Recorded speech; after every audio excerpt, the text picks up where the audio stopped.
बात करते हैं open door scholarship, no application fee, no hassles, no bank statement. I know you told your friend you're not okay. And tell me what's wrong and why you never said you felt that way. And guess you're trying to stay strong and fake a smile until I look away. Hello guys, hope you doing well. This is Mittal हाजद्दी। Welcome back to our YouTube channel. आज से कुछ महीने पहले मैंने एक video upload की थी कि अगर आप स्टूडेंट हैं, रशिया में फुल टाइम स्टूडेंट हैं, तो आपको क्या बेनिफिट्स मिलते हैं, जिसमें से एक ये भी था कि अगर आपके डॉक्यूमेंट्स पूरे हैं और आप अप्लाई करते हैं तो within 3 month you can get your temporary residency permit. So अल्हम्दुलिल्लाह I got my temporary residency permit. So upcoming videos में मैं आपको बताऊंगा कि ये कैसे अप्लाई करना होता है, क्या डॉक्यूमेंट्स रिक्वायर्ड होते हैं और मतलब कितनी ड्यूरेशन में आपको मिल जाता है। उस वीडियो के कमेंट सेक्शन में बहुत सारे लोगों ने रिक्वेस्ट की थी कि कुछ लोग बैचलर्स में आना चाहते हैं, कुछ मास्टर्स में आना चाहते हैं, तो कह रहे हैं कि गाइड करें क्या डॉक्यूमेंट्स रिक्वायर्ड होते हैं, क्या टाइम लाइन होती है, कितने तरह के स्कॉलरशिप्स होते हैं, eligibility criteria, language requirement etcetera. So आज स्पेसिफिकली बात करेंगे रशिया का जो सबसे बड़ा स्कॉलरशिप है, जिसके ऊपर मैं खुद पढ़ रहा हूँ।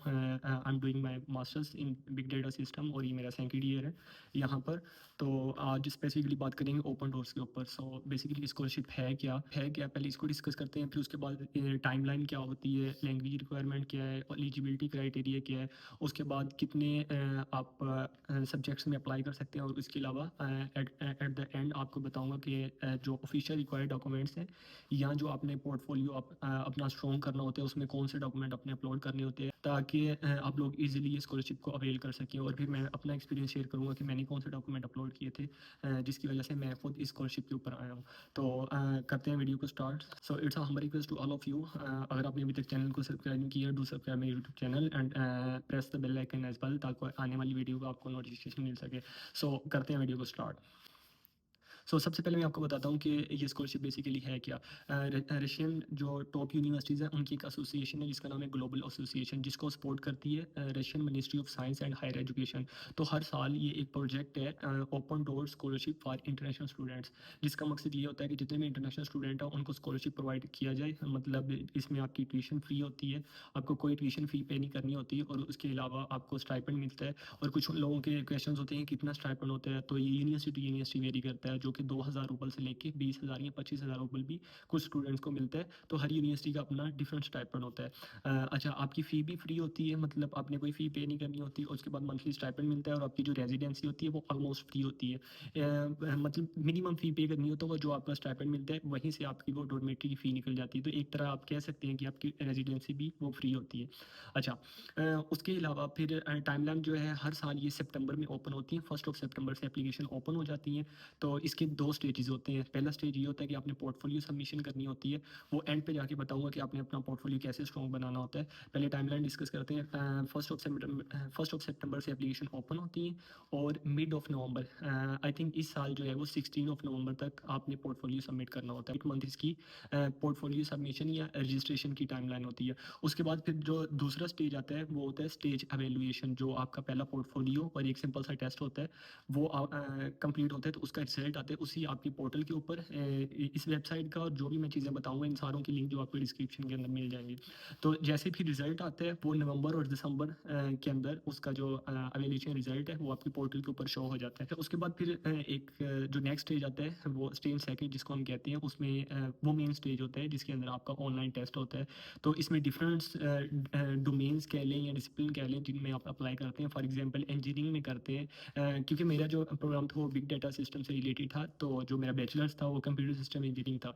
तो मैं दोनों के लिए एलिजिबल था कि मैं इंजीनियरिंग में भी जा सकूँ और आर्टिफिशियल इंटेलिजेंस बिग डाटा इस तरफ भी, मतलब कंप्यूटर साइंस वाली फील्ड में भी आ सकूँ। तो यहाँ आई थिंक 14 या 16 डोमेन्स होती हैं मेन, या जिनको आप डिसिप्लिन कह रहे हैं, तो उनके आगे सब डोमेन्स होती हैं। फॉर एग्जांपल अगर आईटी की बात करें, इसमें साइबर सिक्योरिटी आ जाता है, machine learning, big data, computer science, इस तरह के सब्जेक्ट आते हैं। तो इसी तरह लिंग्विस्टिक्स से रिलेटेड आगे डोमेन्स होती हैं डिफरेंट, या फिर हम न्यूरो साइंस से कोग्निटिव न्यूरो साइंस, इस तरह की 16 या आई थिंक 14 जो डिसिप्लिन होते हैं उनको अपने उनमें से 2 या 3 आप सेलेक्ट कर सकते हैं एक टाइम पे। तो फिर इसके अंदर आपका एक टेस्ट होता है ऑनलाइन उसी सब्जेक्ट से रिलेटेड जो आपने सब्जेक्ट चूज़ किया। फॉर एग्जांपल अगर आपने 2 डोमेन चूज़ किए हैं या 2 सब्जेक्ट चूज़ किए हैं, उनका दोनों का जो टेस्ट होंगे वो सेपरेट होंगे और जो मॉस्को टाइम के अकॉर्डिंग होंगे। बहुत सारे स्टूडेंट ये मिस कर देते हैं क्योंकि फॉर एग्जांपल कोई दुबई से बैठा अप्लाई कर रहे हैं या सऊदी अरेबिया से किसी और कंट्री से, पाकिस्तान, इंडिया से कर रहा है, तो वो अपने टाइम के अकॉर्डिंग इवन की मेंशन भी होता है, आपको प्रॉपर ईमेल भी आती है और पोर्टल के ऊपर भी मेंशन होता है कि आपका जो टेस्ट है वो इस टाइम पे होगा। फॉर एग्जांपल जैसे मैं आपको बता रहा हूँ 2 या 3 आप डोमेन सेलेक्ट करते हैं तो उन तीनों का सेपरेट टाइम पे टेस्ट होगा। अच्छा, और ये टेस्ट कैसा होता है वो उसी फील्ड से रिलेटेड होता है जिस फील्ड में अप्लाई करते हैं। फॉर एग्जांपल मैंने आर्टिफिशियल इंटेलिजेंस यानी कि बिग डाटा में अप्लाई किया था, तो जितना भी डाटा स्ट्रक्चर से रिलेटेड होता है, डेटाबेस से रिलेटेड होता है, प्रोग्रामिंग लैंग्वेजेस से रिलेटेड होता है, मैथमेटिक्स, इस तरह के मतलब क्वेश्चंस होते हैं। और 2 तरह के क्वेश्चंस होते हैं, एमसीक्यूज होते हैं और शॉर्ट क्वेश्चंस होते हैं। वहाँ बॉक्सेस बने होते हैं। एमसीक्यूज के लिए तो आपने टिक मार्क मतलब सेलेक्ट करने होते हैं और जो शॉर्ट क्वेश्चन होते हैं वहाँ बॉक्सेस बने होते हैं। फॉर एग्जांपल मैं अगर अपना एक्सपीरियंस शेयर करूँ तो डिफरेंट तरह की इक्वेशंस होती हैं, या डेटाबेस की क्यूरी होती है, या फिर जैसे पाइथन प्रोग्रामिंग है इसकी मतलब क्यूरी होती है, वहाँ बॉक्सेस बने होते हैं, वहाँ आपने आंसर लिखना होता है। तो ये पूरा कंट्रोल सिस्टम के अंदर आपका टेस्ट होता है, मतलब आपका कैमरा ऑन होता है और उसके अलावा जो आपकी स्क्रीन है लैपटॉप की या कंप्यूटर की वो भी शेयर हो रही होता है। तो आप कोई भी मतलब एक्स्ट्रा एक्टिविटी नहीं कर सकते। तो जैसे ही टेस्ट स्टार्ट होता है ये प्रोटेक्ट सिस्टम के अंदर होता है, मतलब कंट्रोल सिस्टम के अंदर आपने अपना कैमरा यानी लैपटॉप स्क्रीन या वेब कैम जो भी आप है आपके पास होगा उस वक्त, उसको पूरे रूम के अंदर या जिस जगह भी आप बैठे हैं उसको घुमाना होता है। तो शर्त ये होती है कि मतलब वहाँ आवाज़ नहीं कोई आनी चाहिए, मतलब काम प्लेस होनी चाहिए, और उसके अलावा आपका फेस डायरेक्टली मतलब कैमरे के अंदर शो होना चाहिए। और उसके अलावा पूरा मतलब रूम या जिस जगह पे बैठे हैं वो सारा शो करवाना होता है। फिर आपका टेस्ट स्टार्ट होता है, तो उसकी जो भी ड्यूरेशन होती है उसके अंदर आपने कंप्लीट करना होता है। अच्छा, दूसरा स्टेज ये होता है और तीसरा स्टेज जो है वो पीएचडी और पोस्ट डॉक के लिए। तो इसके लिए मैं एक सेपरेट वीडियो बनाऊंगा पीएचडी के लिए और पोस्ट डॉक। एक चीज़ सॉरी मैं भूल गया कि इसके अंदर कौन कौन से प्रोग्राम बैचलर्स, मास्टर्स और पीएचडी और इवन के पोस्ट डॉक भी ओपन डोर्स के थ्रू ये ऑफर कर रहे होते हैं। तो 2 स्टेजेस होते हैं, पहले में पोर्टफोलियो सबमिशन और स्मॉल टेस्ट जो होते हैं, उसके बाद जो सेकंड स्टेज आ गया फिर आपने जिसके अंदर ये कंट्रोल सिस्टम वाला टेस्ट के लिए एग्जाम के लिए ये होता है।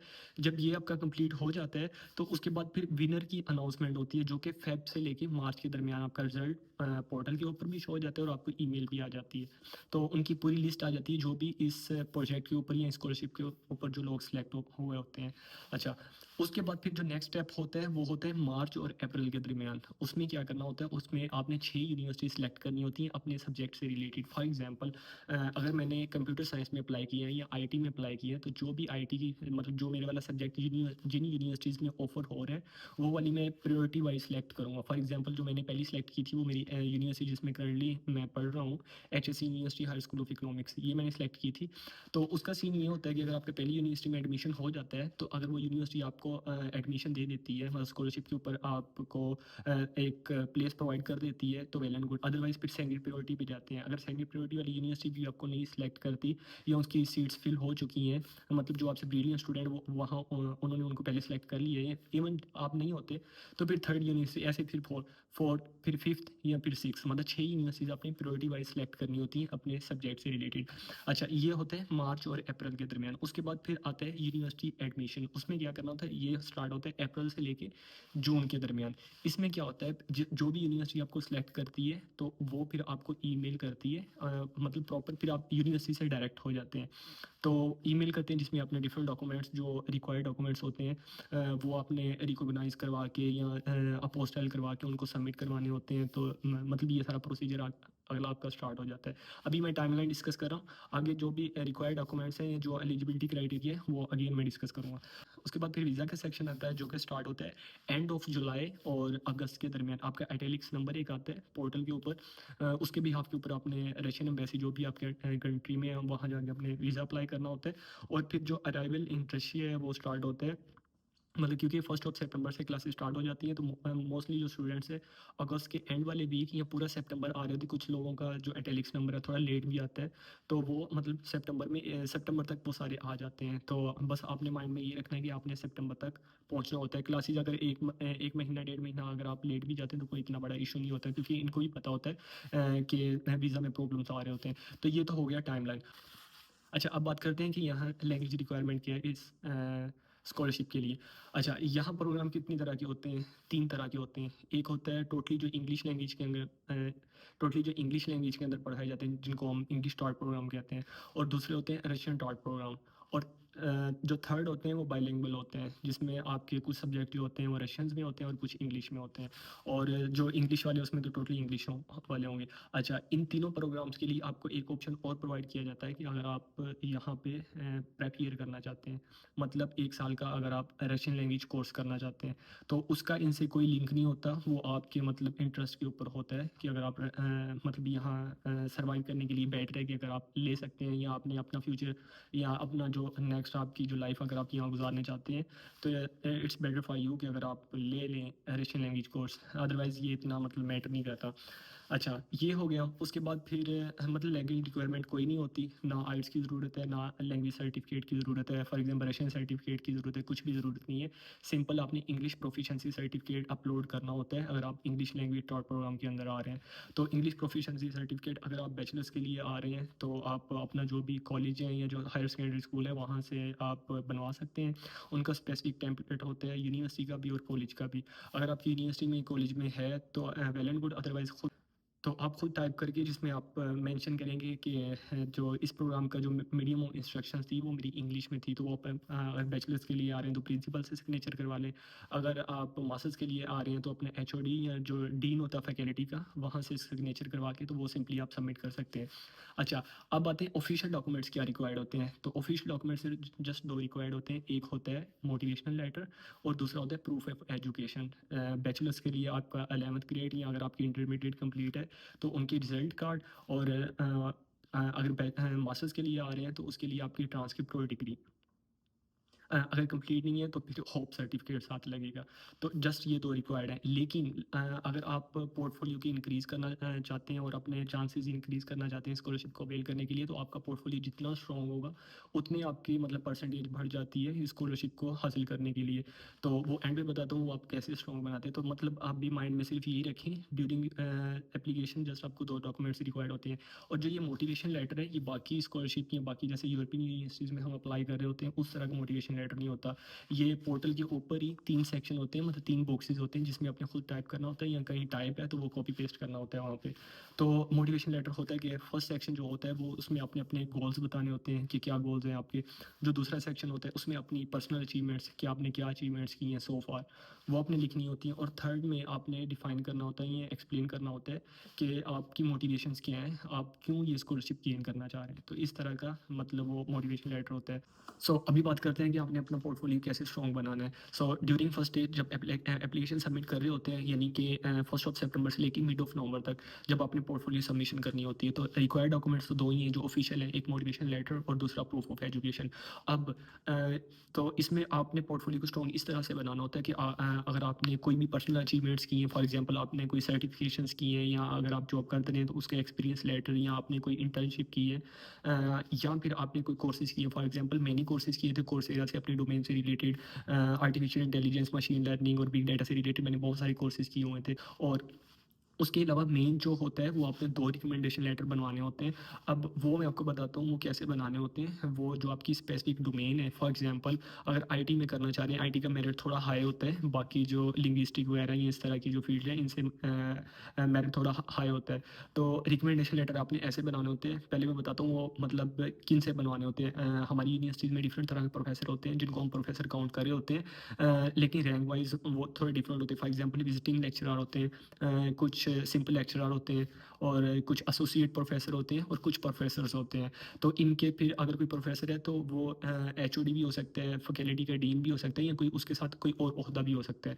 तो आप कोशिश करें जितना बड़ा उसका रैंक है उनसे बनवाएं, और स्पेसिफिक जिस डोमेन में अप्लाई कर रहे हैं, फॉर एग्जाम्पल एआई में अप्लाई कर रहे हैं या मशीन लर्निंग में अप्लाई कर रहे हैं, तो जो टीचर उस सब्जेक्ट को पढ़ा रहे हैं उससे वो आप रिकमेंडेशन लेटर बनाएं। सॉरी, रिकमेंडेशन लेटर का मकसद ये होता है कि टीचर बता रहा होता है कि इस स्टूडेंट के अंदर मैंने ये कैपेबिलिटीज़ या ये इनोवेशंस देखी हैं जो कि इसको बाकी स्टूडेंट से थोड़ा डिफरेंट कर रही हैं, कि मतलब ये थोड़ा ब्रिलियंट है। तो वो जो प्रोफेसर है वो स्टूडेंट के बिहाफ के ऊपर लिख रहा होता है कि मैंने ये चीज़ें इसके अंदर देखी हैं। तो मैं रिकमेंड करता हूँ कि आप इसको स्कॉलरशिप दें। और मैंने जो बनाया था, क्योंकि मैंने जो मेरी डोमेन थी वो मशीन लर्निंग बिग डाटा से रिलेटेड, एआई से रिलेटेड थी। तो जो मेरा सुपरवाइज़र था जो कि मतलब जिसके साथ मैंने अपना फाइनल ईयर प्रोजेक्ट किया था, और उनकी पीएचडी भी मतलब फॉरेन से थी। तो ये सारी चीज़ें मैंने मेंशन की थी, और स्पेसिफिक जो मैंने प्रोजेक्ट्स उनके साथ किए थे एआई या मशीन लर्निंग से रिलेटेड, तो वो सारे मैंने खुद ही टाइप, पाकिस्तान में ये होता है, पाकिस्तान इंडिया में हमारे मतलब हर जगह यही सिस्टम होता है कि हम खुद टाइप करके लेके जाते हैं, और प्रोफेसर वो पढ़ते हैं, और वो सिग्नेचर, क्योंकि हमें जान रहे होते हैं, तो वो सिग्नेचर या स्टैम्प कर देते हैं। तो आप सारी चीज़ें उसमें डिफाइन करें अपनी उस डोमेन से रिलेटेड, कि मैंने इसमें ये देखा है, ये इसमें ये कैपेबिलिटीज़ हैं, इसको ये लैंग्वेज आती है, और इसमें ये इनोवेशन है, ये ब्रिलियंट स्टूडेंट है। मतलब प्रॉपर चीज़ें डिफाइन करें, ना कि सिंपल चैट जीपीटी से उठाएं और पेस्ट कर दें। ऐसा ना करें, खुद बनाएं, थोड़ी मेहनत कर लें। तो इस तरह के 2 रिकमेंडेशन लेटर जो उस डोमेन से रिलेटेड आपके प्रोफेसर हैं उनसे बनवाएं। 2 रिकमेंडेशन, और अगर 3 बना लें तो ज़्यादा बेटर, अदरवाइज़ 2 इनफ है।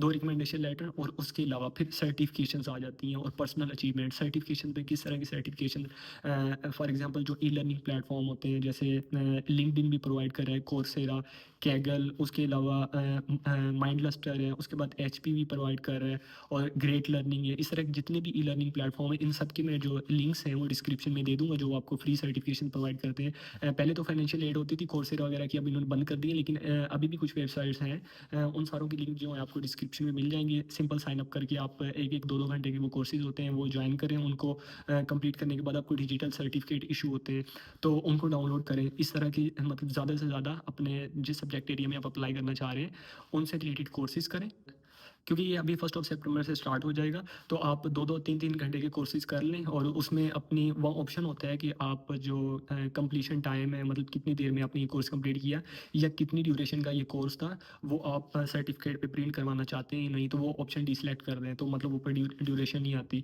सिंपल आता है कि इसने ये वाला कोर्स किया है। तो इस तरह के जितने कोर्सेज ज़्यादा हो सकते हैं, जितनी सर्टिफिकेशन ज़्यादा हो सकती हैं, वो कलेक्ट करें। उसके अलावा अगर आपकी यूनिवर्सिटी में डिफरेंट ऑर्गेनाइजेशंस होती हैं, फॉर एग्जांपल मैं हमारा, क्योंकि मेरा इंजीनियरिंग प्रोग्राम था, तो हमारी IEEE का सब सेक्शन था हमारी यूनिवर्सिटी में, जिसका मैं एक्टिव मेंबर था।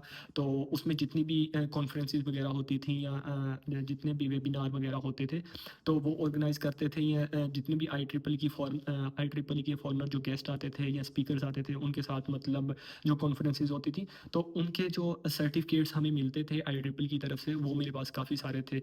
और फिर IoT से या मेरी फील्ड से रिलेटेड जितनी भी कॉन्फ्रेंसेस होती थी, उनको मैं ज्वाइन करता था, और उनके मुझे सर्टिफिकेट्स मिलते थे, वो सर्टिफिकेट्स थे। और उसके बाद फिर अचीवमेंट्स, मतलब फॉर एग्जांपल अगर आप प्लेयर हैं या स्पोर्ट्स की अचीवमेंट है, क्योंकि मैं फॉरवर्ड प्लेयर था अपने डिस्ट्रिक्ट में, डिस्ट्रिक्ट लेवल पे मतलब अंडर 16 तक खेला था। तो फुटबॉल के मेरे पास सर्टिफिकेट्स थे, और जिनको हम उर्दू में सनद कह रहे होते हैं।